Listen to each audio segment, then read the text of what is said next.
Baiklah, yang pertama itu pengertian dari kepemilikan. Kepemilikan berasal dari bahasa Arab, yaitu malaka, yang artinya memiliki. Dalam bahasa Arab, milk yang berarti kepenguasaan seseorang terhadap sesuatu barang atau harta. Konsep dasar kepemilikan dalam Islam telah ada dalam firman Allah Subhanahu wa taala dalam Quran surat Al-Baqarah ayat 284 yang artinya milik Allah segala sesuatu yang ada di langit dan bumi. Kemudian yang B, sebab-sebab kepemilikan. Menurut kitab Muqaddimah Ad-Dusur pasal 131, kepemilikan individu adalah hukum syariah yang ditetapkan atas barang atau jasa yang diberi izin asy-syari' untuk mendapatkan manfaat dan memperoleh kompensasi dari keduanya. Sebab-sebab kepemilikan harta secara langsung. Yang pertama yaitu bekerja atau al-amal. Dalilnya yaitu keadaan-keadaan yang menjadikan seseorang absah secara syari' untuk memperoleh harta dengan cara bekerja. Keadaan itu ada 7 macam, yaitu 1. Menghidupkan tanah mati, 2. Berburu, 3. Makelaran, 4. Mengelola modal, 5. Musakah, 6. Bekerja kepada orang lain untuk mendapatkan gaji, 7. Arizak atau menambang barang yang ada di perut bumi. Yang kedua yaitu waris. Pewarisan merupakan salah satu sebab yang menjadikan ahli waris berhak memperoleh atau memiliki harta waris sesuai bagian yang telah ditetapkan dalam ilmu waris. Allah Subhanahu wa taala berfirman dalam Quran surat An-Nisa ayat 7. Artinya, bagi laki-laki ada hak bagian dari harta peninggalan ibu, bapak dan kerabatnya. Bagi wanita pun ada hak bagian pula dari harta peninggalan ibu, bapak dan kerabatnya, baik seikat, sedikit atau banyak menurut bagian yang telah didapatkan.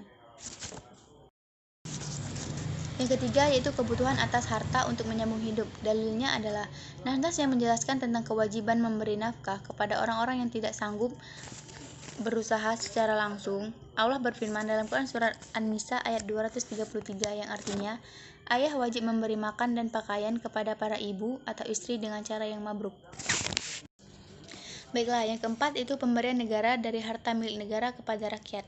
Di dalam kitab Al-Amwal, Abu Ubaid menurunkan sebuah riwayat dari Amr bin Syuaib bahwa Rasulullah pernah memberikan tanah kepada sekelompok orang dari suku Muzyanah atau Juhainah.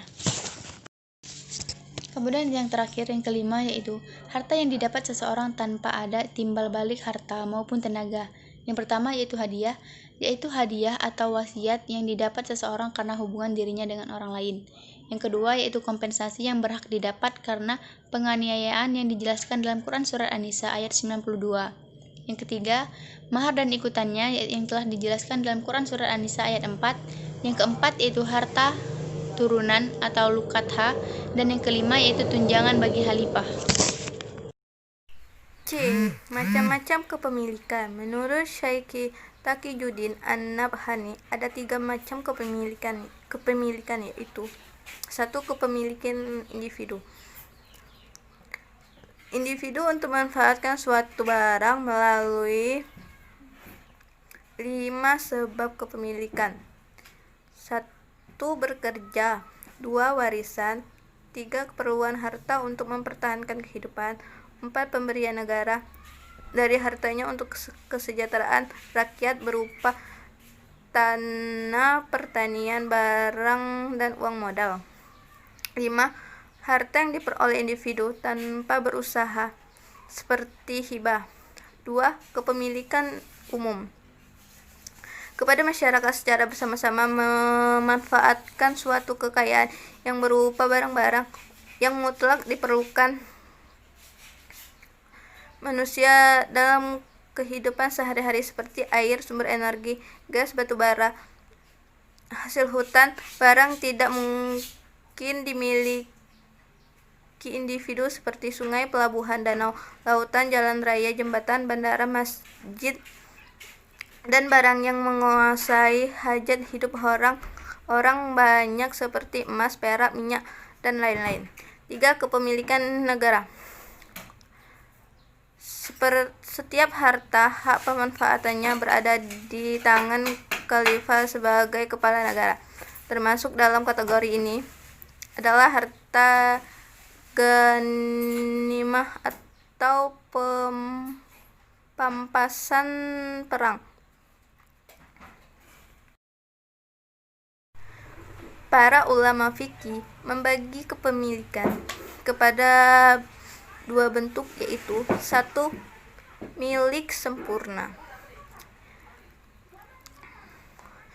yaitu apabila materi dan manfaat harta itu memiliki sepenuhnya oleh seseorang, sehingga seluruh hak yang terkait dengan harta itu di bawah penguasanya. Memiliki seperti bersifat mutlak, tidak dibatasi waktu dan tidak boleh digugurkan oleh orang lain. Ciri-cirinya: 1. Sejak awal kepemilikan terhadap materi dan manfaat bersifat sempurna. 2. Materi dan manfaatnya sudah ada sejak kepemilikan itu. 3. Kepemilikan tidak dibatasi waktu. 4. Kepemilikan tidak dapat digugurkan. 2. Kepemilikan tidak sempurna, yaitu apabila seseorang hanya menguasai materi harta itu, tetapi pemanfaatannya dikuasai orang lain. Ciri-cirinya adalah: 1. Boleh dibatasi waktu, tempat, dan sifatnya. 2. Tidak boleh diwariskan. 3. Orang yang menggunakan manfaatnya wajib mengeluarkan biaya pemeliharaan. Sistem ekonomi Islam mengakui kepemilikan individu dan umum secara bersamaan. Masing-masing kepemilikan tersebut memiliki ekstensi masing-masing. Tidak ada waktu yang diunggulkan antara yang satu dengan yang lain. Demikian, baik kepemilikan individu maupun umum mesti digunakan untuk umum, karena hak milik pada prinsipnya datang dari Allah, sehingga mesti digunakan secara bertanggung jawab. D. Cara-cara memperoleh kepemilikan. Halal berarti terlepas dari hal-hal yang dilarang. Artinya cara memperoleh harta harus dilakukan dengan cara-cara halal, dan pemanfaatannya juga harus untuk tujuan yang halal. Ada empat penting kepemilikan harta. 1. Kepemilikan itu tidak dilakukan dari hasil mengambil atau merampas hak orang lain. 2. Tidak menguasai milik barang-barang yang diharamkan untuk dikonsumsi, seperti minuman keras atau barang yang memang tidak ada keperluan, bahkan berbahaya jika dimiliki, seperti hewan buas. 3. Diperoleh dengan cara berdagang atau usaha lain yang halal. 4. Kepemilikan dapat timbul karena pemberian dapat dilakukan dengan hadiah atau warisan. 5. Kepemilikan karena undang-undang atau karena hukum, seperti orang merusak barang milik orang lain, maka dia wajib membayar denda, mahar, nafkah, dan lain-lainnya. Contohnya, pemanfaatan sewa rumah. Orang yang menyewa hanya boleh meninggali rumah, tidak boleh menjual atau menyewakannya kembali. Sedangkan hubungan harta karena adanya pemberian kuasa adalah pemanfaatannya hanya kepada apa yang dikuasakan sebagaimana diperjanjikan. Misalnya, kuasa untuk menjualkan barangnya. Kepemilikan mutlak terhadap harta bukan berarti kepemilikannya tanpa batas.